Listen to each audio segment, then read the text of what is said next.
मन का मंत्र जो चाहोगे भी मिलेगा। गौतम बुद्ध उस लड़के को यह सीख देना चाहते थे कि जो इंसान अपने मन में खुद के बारे में विचार करता है वह व्यक्ति उसी के समान बनता जाता है। किसी इंसान को अगर दुनिया की किसी भी चीज से सच्चे मन से लगाव हो तो वह इंसान उस चीज को प्राप्त कर ही लेता है। वही जो इंसान अपनी मनचाही चीज को प्राप्त करने में असफल है, उस इंसान ने अपने मन में सच्चे भाव से उस चीज को चाहा ही नहीं होता। अपने मन में जिस चीज का विचार करोगे वही चीज तुम्हें मिलना शुरू होगी। अगर पैसे के बारे में विचार करते हो तो आपके पास पैसा आना शुरू होगा। अगर आप अपने प्यार के बारे में विचार करोगे तो आपको आपका प्यार जल्द ही मिलेगा। गौतम बुद्ध के अनुसार हम वही बनते हैं जो हम सोचते हैं। जिस तरह कोई व्यक्ति बुरी सोच के साथ बोलता या काम करता है तो उसे कष्ट ही मिलता है, वही यदि कोई व्यक्ति शुद्ध विचारों के साथ बोलता या काम करता है तो उसकी परछाई की तरह खुशी उसका साथ कभी नहीं छोड़ती है।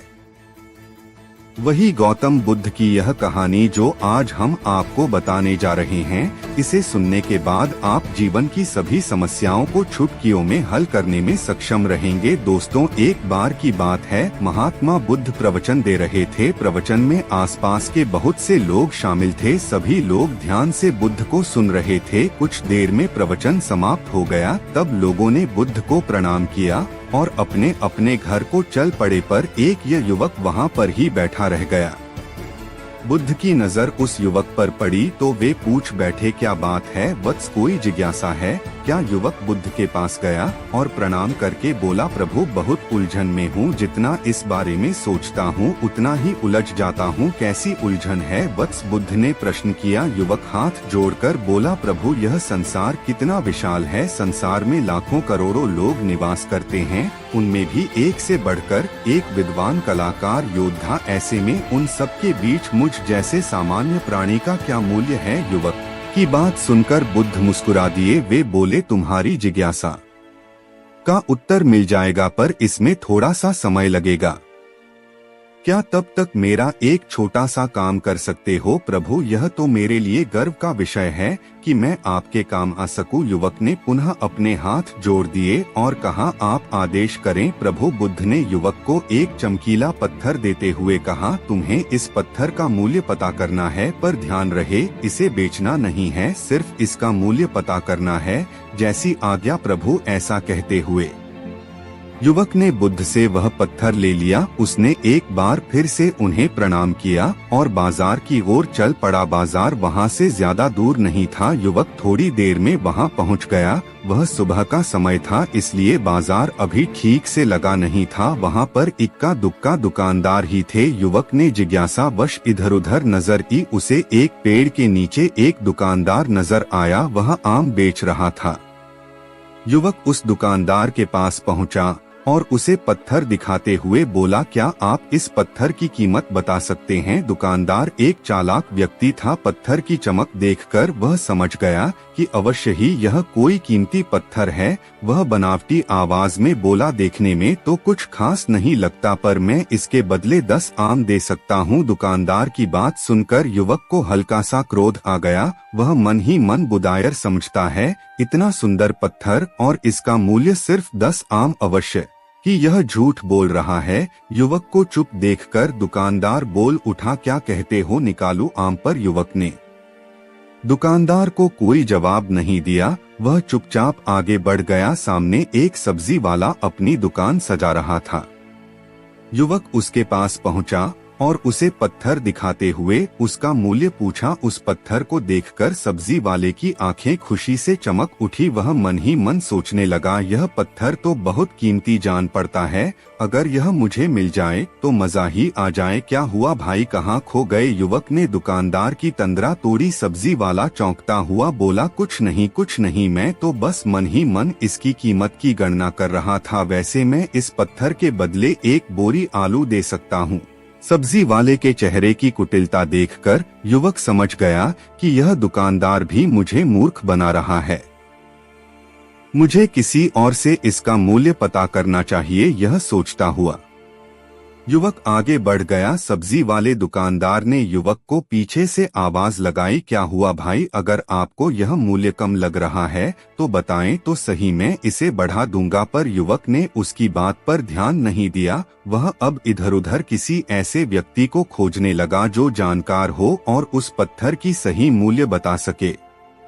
युवक को लग रहा था कि अवश्य ही यह कोई कीमती पत्थर है, शायद कोई जोहरी इसका सही मूल्य बता स। यह सोचता हुआ युवक एक जोहरी की दुकान पर पहुंचा। जोहरी अपनी दुकान को अभी खोल ही रहा था। उसने युवक को अपनी दुकान की ओर आते हुए दूर से देख लिया था। साथ ही उसने युवक का हुलिया देखकर यह भी भांप लिया था कि यह कोई गरीब व्यक्ति है जो संभवत कोई गहना बेचने आया होगा। जोहरी ने हाथ जोड़कर युवक को नमस्कार किया और मुस्कुरा कर पूछा, बताएं महोदय, मैं आपकी क्या सेवा कर सकता हूँ।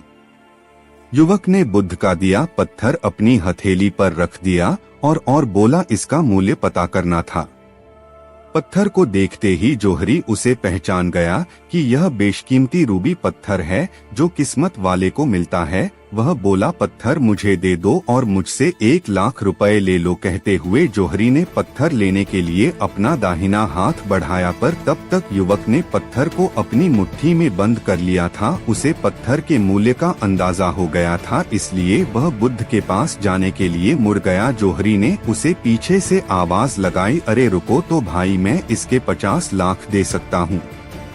लेकिन युवक को वह पत्थर बेचना तो था नहीं, इसलिए वह रुका नहीं और दुकान के बाहर आ गया। पर जोहरी भी कम चालाक नहीं था। वह उस अनमोल पत्थर को किसी भी कीमत पर अपने हाथ से जाने नहीं देना चाहता था। वह दौड़कर उसके आगे आ गया और हाथ जोड़कर बोला, तुम यह पत्थर मुझे दे दो, मैं इसके बदले 1 करोड़ देने को तैयार हूँ। युवक को जोहरी की बातों में अब कोई रुचि नहीं रह गई थी। वह जल्द से जल्द बुद्ध के पास पहुँच जाना चाहता था, इसलिए ना तो वह रुका और ना ही उसने जोहरी की बात का कोई जवाब दिया। वह तेज तेज कदमों से बुद्ध के आश्रम की ओर चल पड़ा। जोहरी ने पीछे से आवाज लगाई, यह अत्यंत मूल्यवान पत्थर है, अनमोल है, तुम जितने पैसे कहोगे मैं दे दूंगा। यह सुनकर वह युवक परेशान हो गया। उसे लगा कि कहीं पत्थर के लालच में जोहरी उसे पकड़कर जबरदस्ती ना करने लगे, इसलिए वह तेजी से आश्रम की ओर दौड़ पड़ा। युवक जब बुद्ध के पास पहुंचा तो वह बुरी तरह से हाफ रहा था। उसे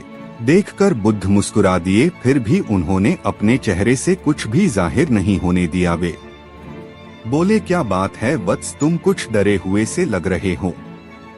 युवक ने बुद्ध को प्रणाम किया और सारी बात कह सुनाई। साथ ही उसने वह पत्थर भी उन्हें वापस कर दिया। बुद्ध बोले, आम वाले ने इसका मूल्य 10 आम बताया, आलू वाले ने 1 बोरी आलू और जहरी ने बताया कि यह अनमोल है। इस पत्थर के गुण जिसने जितने समझे उसने इसका मूल्य उसी हिसाब से लगाया। ऐसे ही यह जीवन है, प्रत्येक व्यक्ति खान से निकले हुए एक हीरे के समान है जिसे अभी तराशा नहीं गया है। जैसे जैसे समय की धार व्यक्ति को तराश की जाती है, व्यक्ति की कीमत बढ़ती जाती है। यह दुनिया व्यक्ति को जितना पहचान पाती है उसे उतनी ही महत्ता देती है। कहते हुए बुद्ध एक क्षण के लिए रुके, फिर बोले, किंतु आदमी और हीरे में अंतर यह है, हीरे को कोई दूसरा तराश होता है और व्यक्ति को अपने आप को स्वयं ही तराशना पड़ता है। और जिस दिन तुम अपने आप को तराश लोगे तुम्हें भी तुम्हारा मूल्य बताने वाला कोई ना कोई जोहरी मिल ही जाएगा।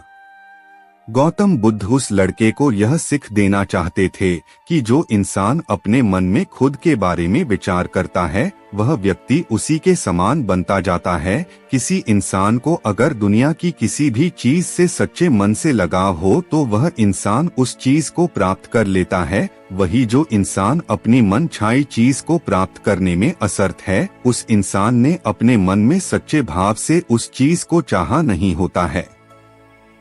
वही दोस्तों, गौतम बुद्ध की इस प्रेरणादायक कहानी को आप अपने मित्रों के साथ शेयर जरूर कीजिए ताकि उन्हें भी गौतम बुद्ध